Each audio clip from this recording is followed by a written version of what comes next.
And now, Mystery Theater.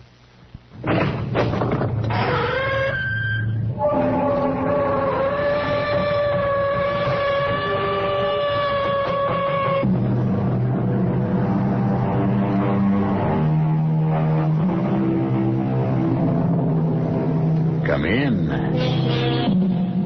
Welcome. I'm E.G. Marshall, and I invite you to join me as we journey through a forbidding landscape, peopled with the most demoniacal furies in or out of this world. There is that moment, that imperceptible, unmarked, uncertain moment, when we pass from day to night, and from life to death. And try as we may, we can never isolate that moment. We can never grasp it, hold it, keep it. And somewhere during that moment, only the length of the shortest fraction of a second, the living are separated from the dead. And yet, it might just as well be as long as all eternity. Who are you? You know who I am. I'm Bert. You can't be. Don't fight it. But Bert is dead. That's right. I'm dead.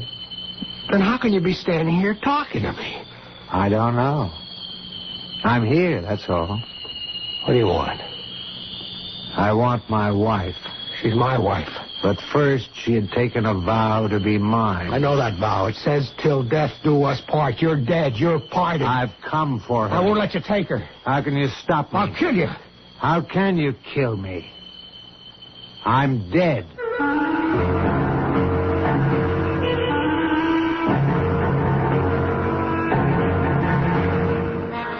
Our mystery drama, Love Me and Die, was written especially for the Mystery Theater by Sam Dann and stars Ann Sheppard and Mason Adams.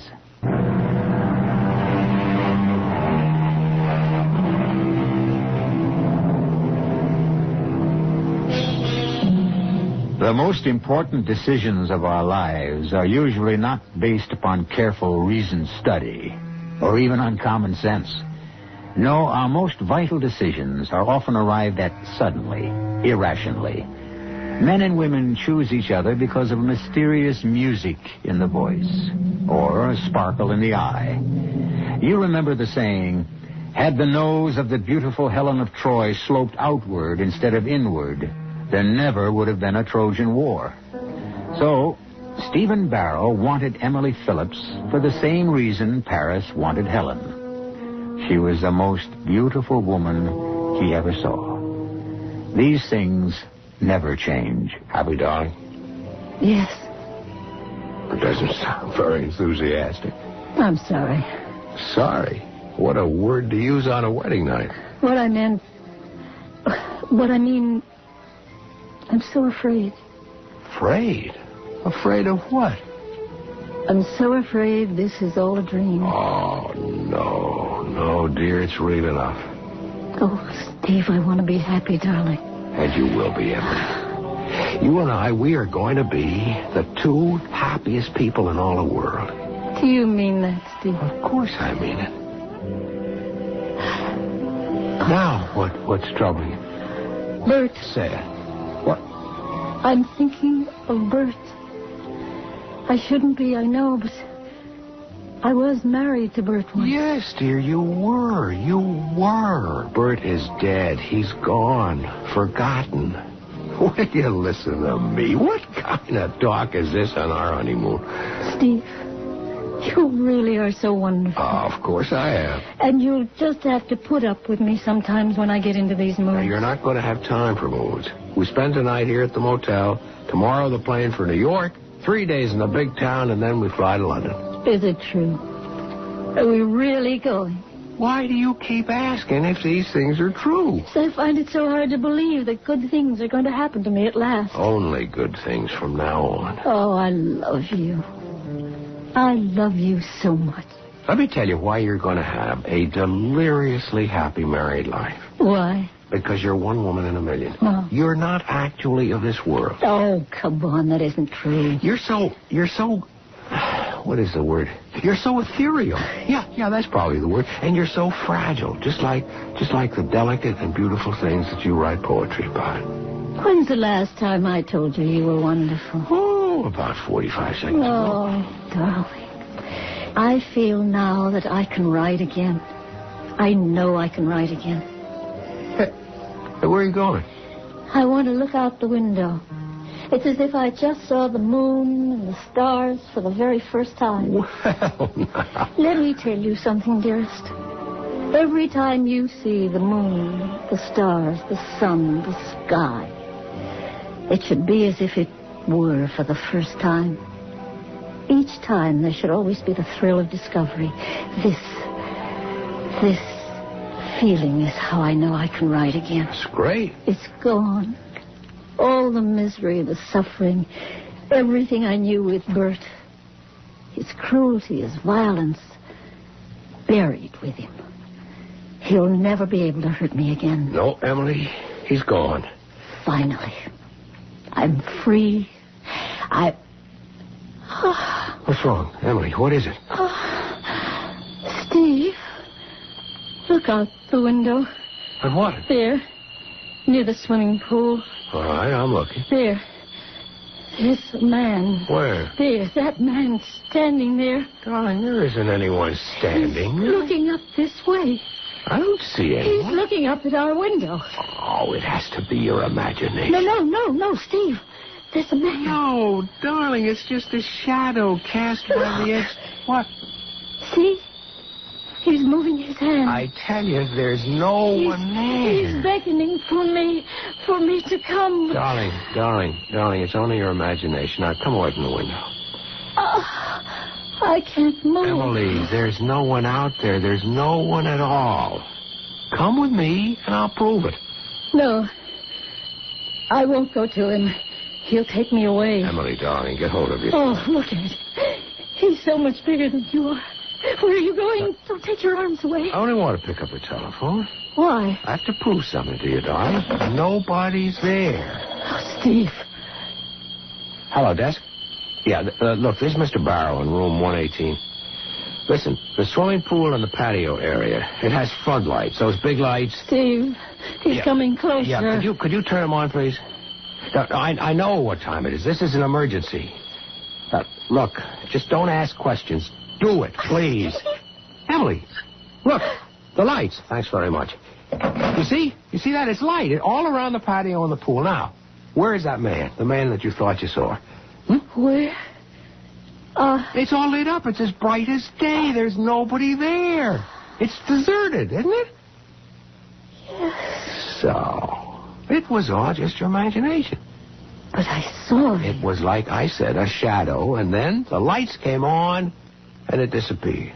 Yes. He disappeared. But just before he did, I saw his face. It was Bert. It couldn't be. Darling, I saw him. Darling, Bert is dead. I saw him. It was Bert. With that wide-brimmed floppy hat of his, the khaki trench coat, the boots. Emily. Cowboy boots. And you didn't see him? No, dear. How could you miss him? You're going to see Dr. Rossman. Oh, what good will he do? Look, if it was your imagination, then we have a problem.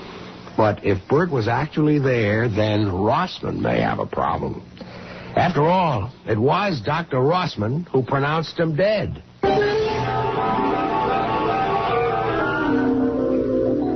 You sure you saw Bert? How could I not see him, a man of his size? Yet Steve saw no one. No one. And then, when the pool and patio were flooded with light, suddenly he disappeared? But in that instant you saw his face? And it was Bert. No, it wasn't. Because Bert is in his grave. But I tell you, I saw him. Emily, you have a guilty conscience about Bert. Guilty? Why? Because he's dead, and you're alive. But I told you how he treated me. Yes, but you keep thinking. Perhaps it was your fault. Perhaps if you'd been more patient, more understanding. Yes, perhaps. And now, once again, you are married.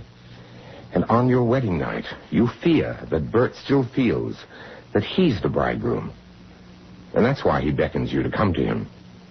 Doctor, what can I do? Place your trust in Steve. Oh, I do trust Your full trust. Don't be afraid that this marriage will also fail. Steve loves you. He wants to protect you. Do you believe it? Yes, I believe it. If you really believe it, you don't have to be afraid of Bert anymore. I'm not afraid. I'm no longer afraid of Bert. Go on your honeymoon. Be happy with Steve. And you'll never see Bert again.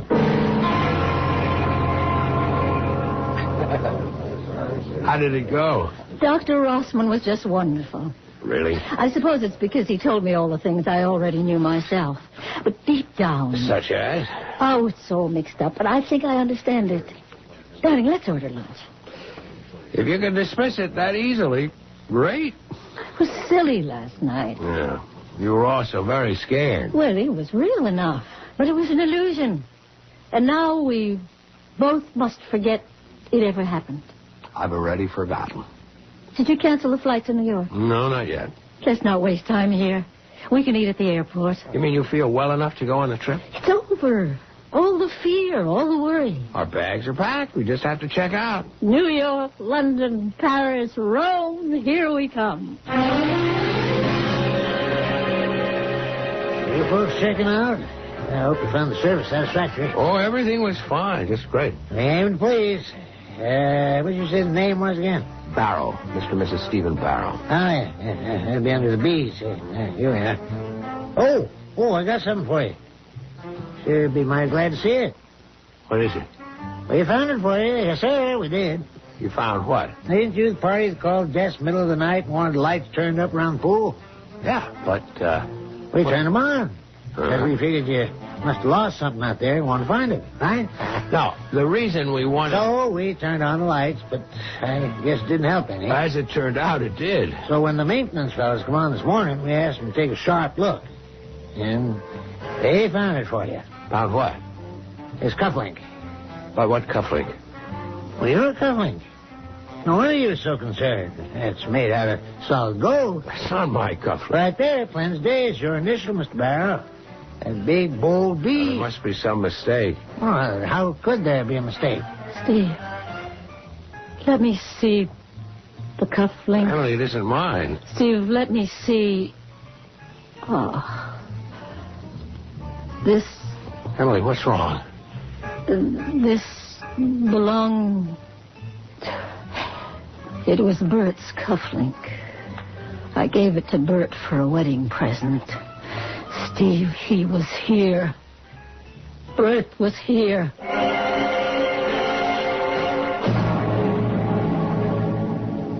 It's all very well for the doctor to say it's Emily's imagination which is being fired by things like guilt and remorse and fear. Sure, we can all say that. But how about that gold cufflink with Bert's initial on it? I'll be back shortly with Act 2.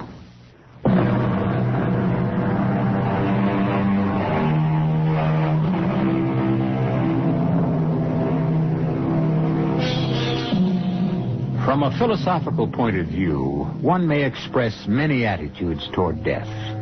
But from a practical perspective, it is difficult, if not impossible, to deny that death is, at the very least, final. The soul may live on forever, but on one thing there has to be universal agreement. The body is gone. Well, last night, Emily Barrow saw her former husband, Bert Phillips, and Bert has been dead for over 3 years. A ghost? Do ghosts wear gold cufflinks? Emily, dear, maybe we better not check out just Oh, yet. no. I want to leave here right away. But the state that you're in... He's here. I know, Bert's here. We've got to leave. Yeah, yes, dear, of course. Well, let's just sit down for a minute, quietly.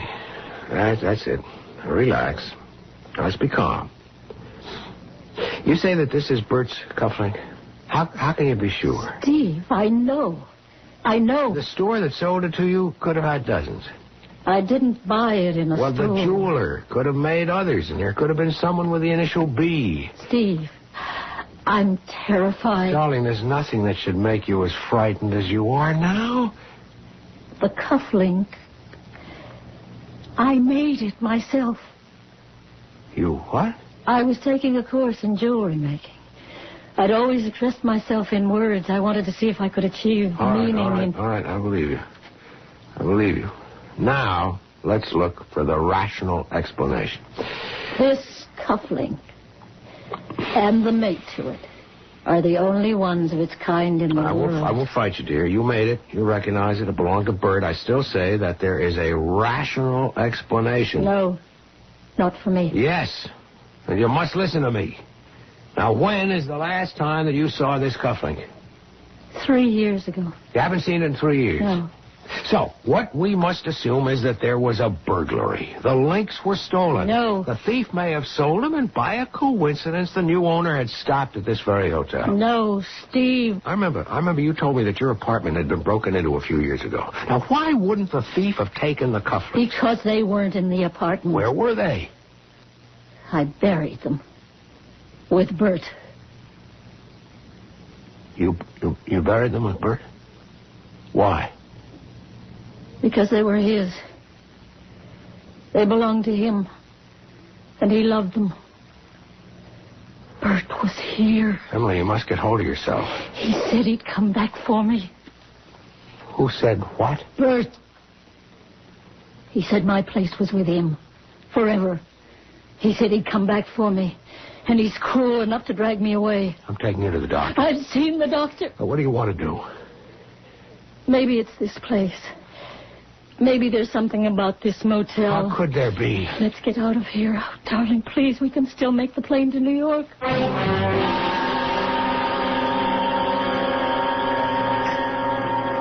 How much time do we have? Plenty of time to finish your coffee. Feeling better? Much. It must have been the motel. I remember now, I once spent a night there with Bert. The place has been remodeled, has a new name. The place can be haunted. Sometimes by a memory. I think this whole town is haunted for me. It's where Bert and I spent most of our marriage. You look so much better now. I feel so much better. I must have worried you horribly last night. Yes? Well, it should teach you a lesson. Don't ever fall in love with a girl at first sight and marry her 2 weeks later without knowing anything about her. I know everything I need to know. How do you predict these things anyhow? I had a friend who married the girl next door. They knew everything about each other. The marriage lasted 6 months. Transnational Airlines, flight number 1 for New York. That's us. Flight number 1 to New York. Let's go. Yeah. At gate 16. Your attention, please. Will Mrs. Bert Phillips please report to the airline service desk in the main lobby? What?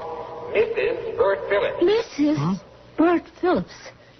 That's me. No, you are not Mrs. Bert Phillips. You are Mrs. Steve Barrow. That's how he would page me.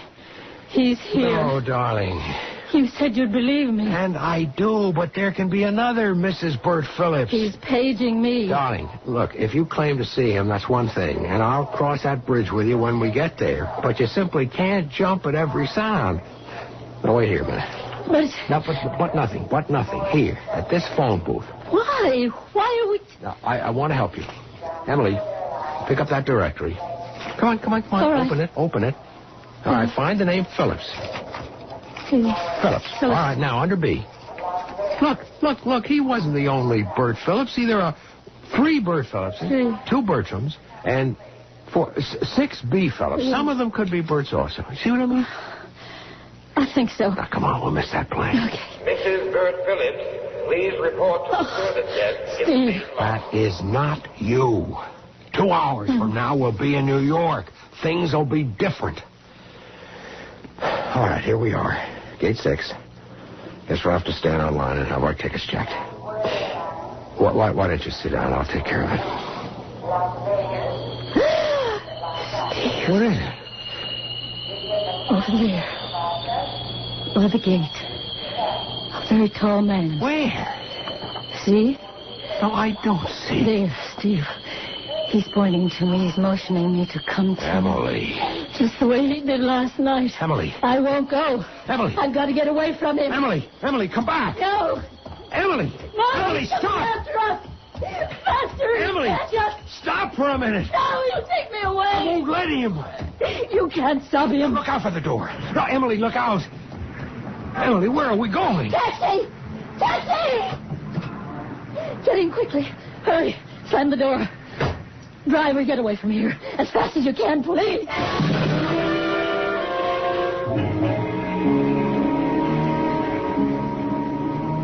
Maybe she'll sleep now.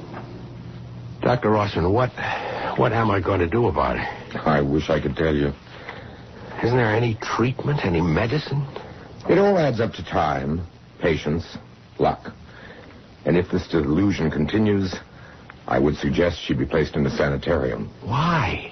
Because she'll be unable to function in normal surroundings. Why do you call it a delusion? What else can I call it? Well, suppose it's true. Suppose she really did see him. No, Steve, don't. It isn't good for you to think that way, and it won't help her. But just suppose she did. Now, Steve, that's impossible. You know, you doctors, you think you know everything. We don't. We know very little. And that very little has to go a long, long way. But what we know, we know. I'm sorry. It's all right. Listen, this Bert, you knew him. What kind of a guy was he? She never told me very much about him, except that he treated her terribly. I never met him. You never? I thought that you had known him all. Emily came to see me about a year or so ago, quite distressed. She said she was having trouble with him. She said he would even beat her. What she needed was to build up enough nerve to leave him. And only happened to mention that you were the doctor who pronounced him dead. Isn't that unusual for a psychiatrist? Yes, but I was the doctor at the scene. What was the scene? Haven't you ever asked Emily? Yes, but she can't talk about it. They owned a cabin on Indian Mountain. Bert was a writer on hunting, fishing, you know. That's wild country. The back of their property led to a cliff, a drop of a couple of 100 feet. She was out there one morning, doing some watercolors. He was drunk. They got into an argument. He started towards her, and somehow he lost his footing and fell. Well, now, why would you be called? She went to pieces. All she could think of was to telephone me. I came, and I did what I could. He was killed, wasn't he? Instantly. It's a sheer drop right onto the rocks. Well, call me in the morning. Yeah. And remember, if this persists, you'll have to think about a definite course of action. Good night. Night, Doctor. And thank you. Steve? Darling, you should be trying to get some sleep. Where are we? We're at a hotel. What happened? We were at the airport, I remember. and you thought that you saw Bert. I did see Bert. And you became panicky, and you ran away, and I took you to this hotel and called Dr. Rossman. Oh. And he gave you a shot. He doesn't believe I saw Bert. That's right. Neither do you. Darling. Last night you said you could understand me. I need that understanding right now. Emily, you must be calm. I don't need someone to tell me to be calm, to relax. I need someone who believes in me. I believe in you. You'll believe what I tell you. I saw Bert, even though you won't find a shred of evidence. A single cold, hard fact to support me. You must believe me only because you love me. You must believe me because I ask you to believe me. I would believe you. Emily. Do you? Do you believe me? Yes, darling. Oh. Yes, I believe you. Suddenly I feel so sleepy. It's as if a great weight had just been lifted off my shoulders. As if I'd been awakened from some terrible nightmares. I'm not afraid to go back to sleep, Steve. It's been such a hectic day for you, too. Won't you get to bed? Yeah. I just want to sit here for a minute. Very tired. I'm almost too tired to get up. Let me open the window. Don't stay up too late. I won't. Emily, there's one thing that bothers me. Emily? Well, never mind. We can talk about that in the morning. What? Who is it? Who is it? Just a minute. Ned? Good evening, Steve. Who are you? You know who I am. I'm Bert.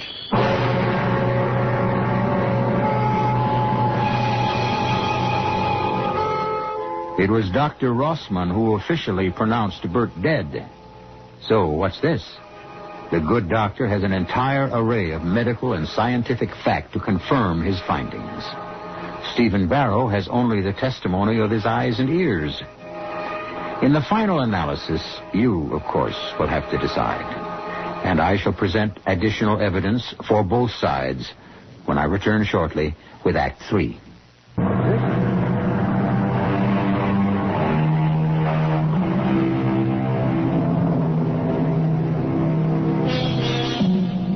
There are those who say that death is the end, and those who say that death is the beginning. Now, however, it seems that we are being faced with death as a continuation. Bert Phillips was killed in an accident, a fall from a cliff. He was properly and officially buried. But here he seems to be standing at the door of the hotel room where his former wife is spending the night with her new husband. Up to now, it was only Emily, frightened and troubled Emily, who had been able to see Bert. But now, is it Steve's turn? Steve sees Bert, sees him plainly, as he stands in the doorway. Who are you? I told you. Bert. You can't be. You're dead. I'm dead. Well, how can you be standing here talking to me? I don't know. It's enough for me that I'm here. What do you want? I want to talk to you. May I come in? It's a dream. That's what it is. It's a dream. It may not be. You admit you're dead. What are you doing here? You sent for me. I sent for you. What are you talking about? You'll have to figure that out for yourself. Why would I send for you? There's an idea forming in the back of your mind. You're not aware of it consciously. You're going to resist it, but it's the truth. I still don't know what you want. I want my wife. She's my wife. She had taken a vow to be mine. That vow says till death do us part. You're dead. You're parted. That's just a technicality. But if you're dead, why do you want Emily? She belongs with me. If you're dead and she's alive, how can you be together? She won't be alive when I take her. What do you mean? I'll have to kill her. Kill her? Why not? She killed me. Yeah, but you died in an accident. That's her story. What actually happened was that I was standing at the edge of the cliff taking photographs for an article I was writing, and she just pushed me over. I don't believe it. You'd better believe it. Because one day, a year or two from now, she'll have to kill you, too. Oh, this is a dream. I need your help. Why should I help you? In the long run, I'll be saving your life. You have to convince her to come to the cabin. It's the only place from where I can take her. That's where she killed me. You can't be serious. Think about what I told you. Keep asking yourself, why do you see me? You might get the answer if you first ask yourself, why did she see me? Or, better yet, ask her.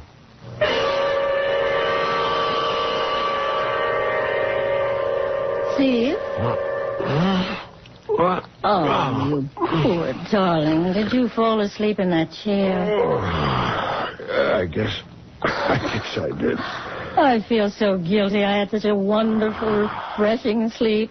So deep, so restful. See, did I dream? What are you muttering about?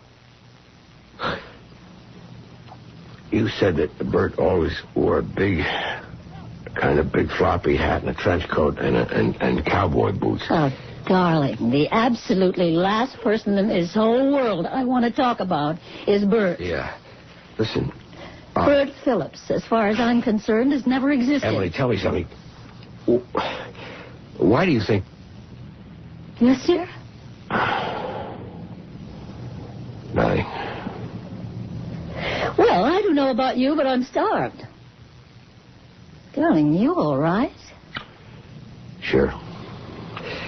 I just had a crazy dream, that's all.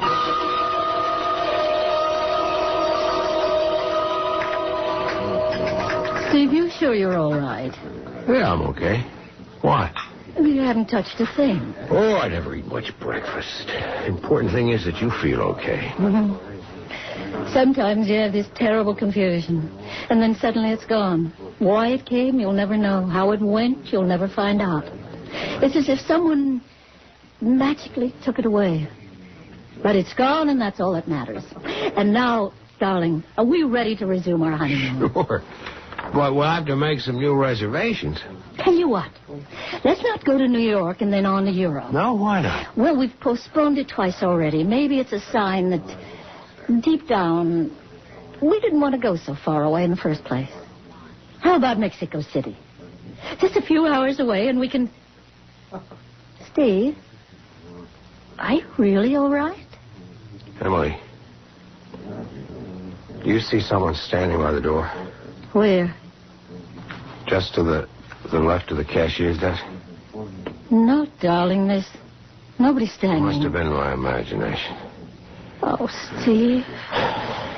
You've caught it from me, this delusion of seeing people. What did it look like? I'm not even sure I saw anyone. Mexico City. How about it? Yeah, sounds great. My problem is I don't have a thing to wear for Mexico. Neither do you. Well, then let's go somewhere else. No, let's go shopping. I'll meet you back here at the hotel for dinner, and we can make reservations for the morning. Are you sure that you're up to going by yourself? Darling, I always shop by myself, and certainly never with a man. Well, but do you feel well enough? When I think of how silly I was, or that whole Bert business. Well, I've got to get started. See you at dinner, darling.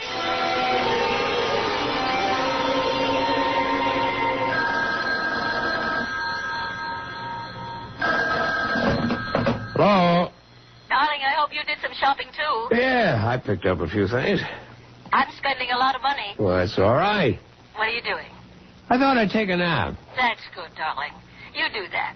I'll see you in a little while. Bye. Why didn't I ask her? Why? You left your door open. Bad. You should keep the door locked these days. What do you want? You didn't ask her. Ask her what? You know what. Were you at the cashier's desk in the coffee shop at breakfast time? You know I was. This is a dream. Dream or reality, what does it matter? You're stuck with me because you believe her. You want to believe her. You love her. This is getting us nowhere. I love her, too. I'm a bigger chump than you are. Even after what she did to me, I love her. And why did you treat her so badly? Who says I treated her badly? Everybody. Who's everybody? Dr. Rossman, for one. He never said I mistreated her. He said she told him I abused her. But you did. Only because she says so. Why should she kill you? For the same reason she'll kill you. You keep saying that. Why do you refuse to believe it? It's true. You can't prove it. Oh, but I can. The camera will prove it. What camera? I told you I was out there taking pictures. She sneaked up behind me and pushed me over the cliff. Her story, she was painting pictures and I was drunk, started beating her, and somehow lost my balance. Why shouldn't I believe her? Because she lied. She made her way down the mountain to where I was lying dead, poured liquor all over me. But she'd forgotten about the camera. The camera? That camera. I was so intent on taking my pictures, that's why I didn't hear her. But the camera went over the cliff with me. It broke against the rocks. It came to rest, finally, behind some bushes. I believe Emily. Oh, your place I would, too. But the camera, all smashed up, has been lying there 3 years now, in snow, in mud, summer and winter. It's still there. Or what's left of it is still there. Not 20 feet from where I landed. I said I don't believe you. She forgot about it or didn't think In a about court it. of law, that wouldn't prove a thing. That camera could have fallen there at any time. It's not supposed to prove anything in a court of law. It's supposed to prove something to you. What do you want me to do? Bring her to the cabin. To the cliff. I want her. You think I'm crazy? Crazy or sane, it doesn't matter to me. Bring her. Let me have her. No. She'll kill you. You keep on saying she'll kill me. Why? Okay. Ask me the question you're afraid to ask her. Why do you think she saw me? Because she has a guilty conscience. She feels guilty because she's happy with me. Does she? Now, let's examine that. She feels guilty because she's happy with you. She's so happy with you that on her wedding night, she sees me. Shouldn't that prove something? What could it prove? She's sorry. Not because she killed me, but because she killed me and wound up with you. She loves me. No, she likes you. Why not? You're a nice guy. Most girls like you. But love, that's something else. You're not exciting for Emily the way I was. You're not wild enough for her the way I was. That's why she saw me, Steve. She wants me. That's a lie. You can't face it. That's why you didn't ask her. Ask her what? Why she saw me on your wedding night. I'll kill you. I'm already dead. Why do you insist she killed you? Because I was wise to her. You'll also get wise to her one day. Bring her up to the cabin. Never. Scared? Why should I be scared? Once she's up there, she'll have to choose between us. And you're scared she'll choose me.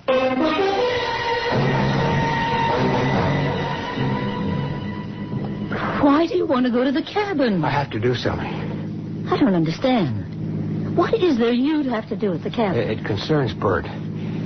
Bert, Suppose you see him again. I don't want to go to the cabin. You've got to. We have to get rid of Bert. But I am rid of him. He may be gone, he may not. But if you can face that cabin and that cliff, then you will destroy him for good.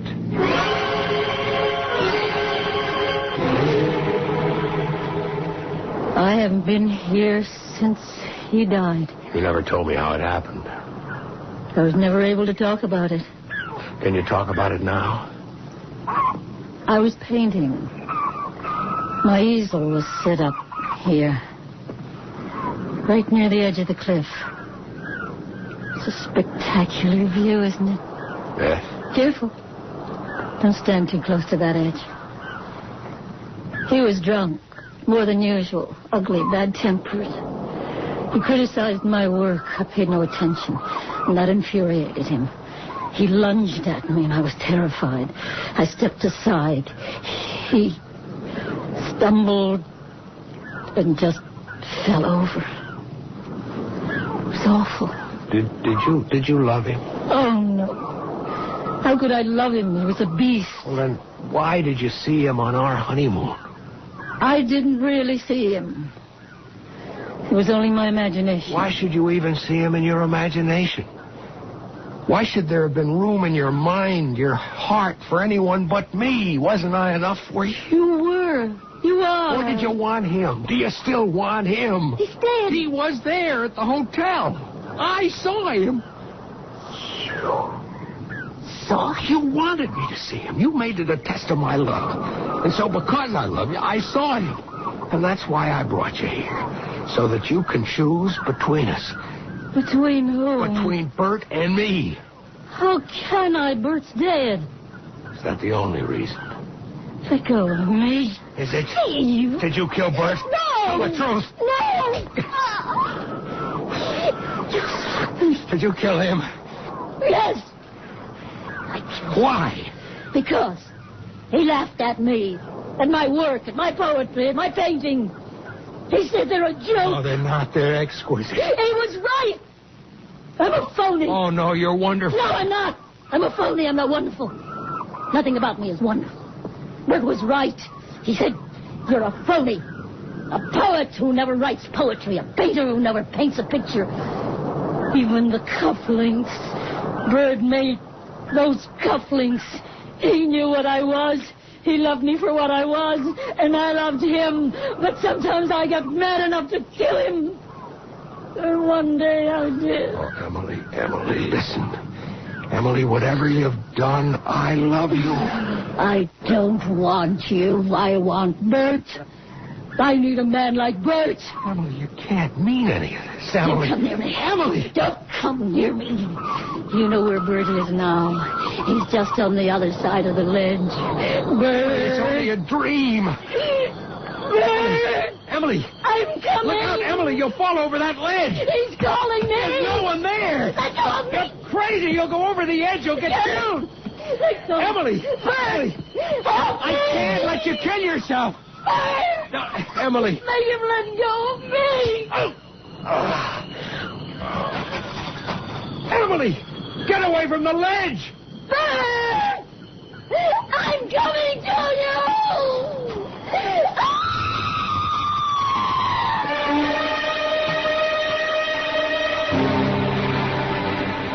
The police list it as an accident. The second tragic accident to occur at that beautiful but seemingly fatal spot. What did happen? Once again, we present you with options. We could say, Stephen, consumed with jealousy, killed her. We could say, her guilty conscience killed her. Or we could say, Bert came back to reclaim her. You can make a case for each, and also for me to return in just a few moments.